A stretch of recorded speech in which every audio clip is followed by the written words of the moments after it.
हमारे साथ निरंजन पोद्दार भी यहां पर जुड़ चुके हैं। निरंजन जी, बहुत स्वागत है आपका टीएनपी न्यूज में। आपने जदयू का भी पक्ष आपने सुन लिया, आपने यहां पर राजद का भी पक्ष सुन लिया। दोनों का आरोप एक दूसरे पर यह है कि भाई व्यवस्थाओं को अगर खराब किया तो भाई सामने वाली पार्टी ने किया है। हमने तो सिर्फ और सिर्फ सुशासन की लहर तेज की थी, हमने तो बिहार को एक विकास का मॉडल दिया था। आपको क्या लगता है इस बार जब चुनाव होगा जनता का भरोसा किस पर ज्यादा हो सकता था? और अगर आप इसका अन्वेषण करते हैं, अगर आप विश्लेषण करते हैं, तो आप आखिरकार नीतीश के राज में और लालू यादव के कार्यकाल में बिहार को कहां पाते हैं?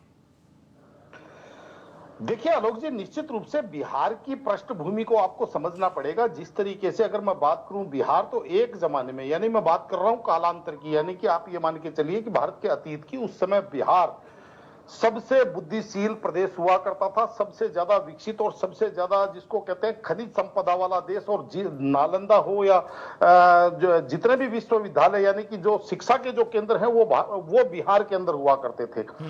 और उसके बाद में जिस तरीके से धीरे धीरे करके भारत के तमाम राज्यों से बिहार पिछड़ता गया, कहीं ना कहीं आपने देखा होगा कि आजादी के बाद में भी बिहार की वो स्थिति रही। यानी कि आज भी बिहार अगर आप देखेंगे तो बाकी के जो देश के बाकी के जो प्रदेश हैं उनसे उसका कम से कम चौथा पांचवा नंबर आता है। मतलब यानी कि 4 गुना 5 गुना नीचे वो विकास के अंदर रहे हैं। तो इसके पीछे कारण क्या रहा? इसके पीछे, जबकि वास्तविकता यह है कि चाहे आप जयप्रकाश नारायण जी की बात करें, चाहे राम मनोहर लोहिया जी की बात करें, चाहे आप कर्पूरी ठाकुर जी की बात करें, जो सामाजिक न्याय की या समाजवाद की जो अवधारणा है वो भी कहीं ना कहीं बिहार से निकली है। उसके बावजूद बिहार के अंदर ना तो वो समाजवाद कहीं ना कहीं धरातल पे उतरा, ना वो जो सामाजिक न्याय है वो धरातल पे उतरा। तो इसका कारण ये है कि जिसको कहते हैं एक सपना तो दिखाया गया लेकिन उस सपने को अपनाया नहीं गया। तो इसलिए वास्तविकता ये है कि जिस तरीके से बिहार के अंदर, हाँ ये बात बिल्कुल ठीक है जो आरजेडी के भी जो नेता कह रहे थे, मैं इनकी एक बात से सहमत हूं कि आप 90 के दशक वाला बिहार की चर्चा करते हैं, आप 2005-6 तक के बिहार की लालू यादव के शासन की कल्पना चर्चा करते हैं और वो लोगों को दिखाते हैं। उसके बाद में लगातार समझ लीजिए पिछले 15-20 वर्षों से शासन जो है वो जो सुकुमार जिसको कहते हैं सुशासन बाबू के हाथ में है।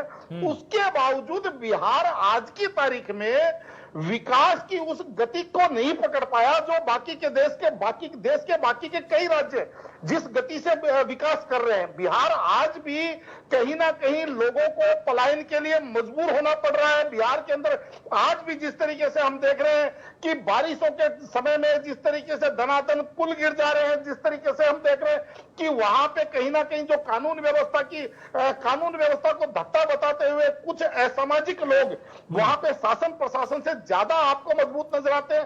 तो ऐसा लगता है कि कहीं ना कहीं इसके अंदर आप इस पक्ष की या उस पक्ष की बात ना करके कहीं ना कहीं आपको वहां के समाज के अंदर जो आपको बीजारोपण करना चाहिए था, जो वहां के समाज के अंदर आपको जो एक संस्कार उत्पन्न करना चाहिए था, जो समाज के अंदर आपको शिक्षा उत्पन्न करनी चाहिए थी, जो समाज के अंदर एक जो विश्वास उत्पन्न करना चाहिए था, वो विश्वास ना तो ये सरकार पूरी तरह उत्पन्न कर पाई है। और आरजेडी के शासन काल के अंदर जो मैं जिसको जंगल राज के नाम से जाना जाता है, उस समय तो ये समझ लीजिए सारा का सारा शासन प्रशासन भगवान भरोसे ही चलता था। हाँ, अब जो चुनाव हो रहे हैं उसके चुनाव के अंदर आप अगर ये बात पूछे कि किस पार्टी का पलड़ा भारी, तो देखिए आपको एक चीज और बता दूं आलोक जी कि भारतीय राजनीति में हर बार, क्योंकि राजनीति जो है वो कोई गणित नहीं है कि हर बार 2-2-4 ही होता है। राजनीति एक केमिस्ट्री भी है, वहां पे कई बार 2-2-3 भी होता है, कई बार 2-2-5 भी होता है। राजनीति एक केमिस्ट्री के रूप में भी काम करती है। तो उस केमिस्ट्री के हिसाब से अगर हम मूल्यांकन करें तो कहीं ना कहीं आज भी एनडीए वहां पे मेरे को मजबूत नजर आता है। और वो इसलिए कह रहा हूं क्योंकि अभी ज्यादा लंबा समय नहीं है। 2024 के लोकसभा चुनाव में आपने देखा होगा कि जिस दमखम से जो महागठबंधन लड़ा और जिस तरीके से एनडीए वहां पे बैकफुट पे था, तमाम कई राज्यों के अंदर भारतीय जनता पार्टी को इस बार बैकफुट पे धकेल दिया गया। कई जगह उनको समझ लीजिए एक निराशा का सामना करना पड़ा। उत्तर प्रदेश की बात ठीक है, मैं इस बिंदु पर भी आता हूं निरंजन जी। बिल्कुल अंत में छोटा सा उत्तर आपसे भी चाहूंगा कि देखिए मुद्दों पर ही इस बार निश्चित तौर पर बिहार में बहस बहुत तेज होने वाली है। एक तरफ तेजस्वी भी माइक संभालेंगे, एक तरफ नीतीश बाबू संभालेंगे, और इसमें जो तमाम सियासी बड़े नेता देश के होंगे वो भी बिहार की धरती पर पहुंचेंगे। आपको क्या लगता है, क्या इस बार बहुत ही रोमांचक मुकाबला बिहार के अंदर देखने को मिलेगा? देखिए आलोक जी, मैं इस बात से सहमत नहीं हूँ। मैं इसलिए ये बात कह रहा हूँ, हाँ, निरंजन जी बोलिए।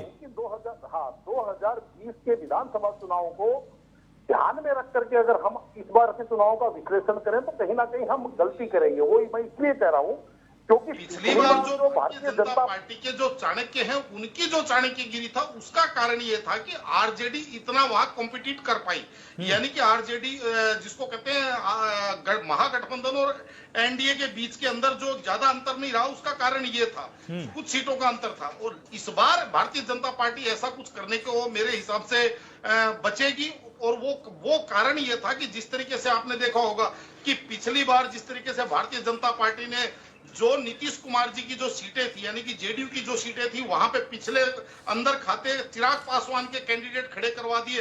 तो आप ये मान के चलिए कि नीतीश कुमार जी की पार्टी कितने सीटों पे लड़ी और उसकी जीत कितने पे हुई, जब उनका स्ट्राइक रेट बहुत निम्न स्तर पे आ गया। तो इस बार अगर उनका स्ट्राइक रेट भी ठीक रहता है तो मुझे लगता है कि पिछली बार से ज्यादा मजबूत सरकार इस बार नीतीश कुमार और एनडीए की बनती हुई दिखाई दे रही है मुझे। कोई बहुत बड़ा कंपटीशन, और उसका कारण जो आप वोट प्रतिशत को भी अगर आप 2024 के लोकसभा चुनावों को देखेंगे तो आपको ये चीज नजर आएगी कि भारतीय जनता पार्टी और एनडीए का जो गठबंधन है वो कहीं ना कहीं बिहार के अंदर दोबारा से रिपीट होते हुए दिखाई दे रहा है। ठीक है, आप सभी मेहमानों का बहुत बहुत शुक्रिया।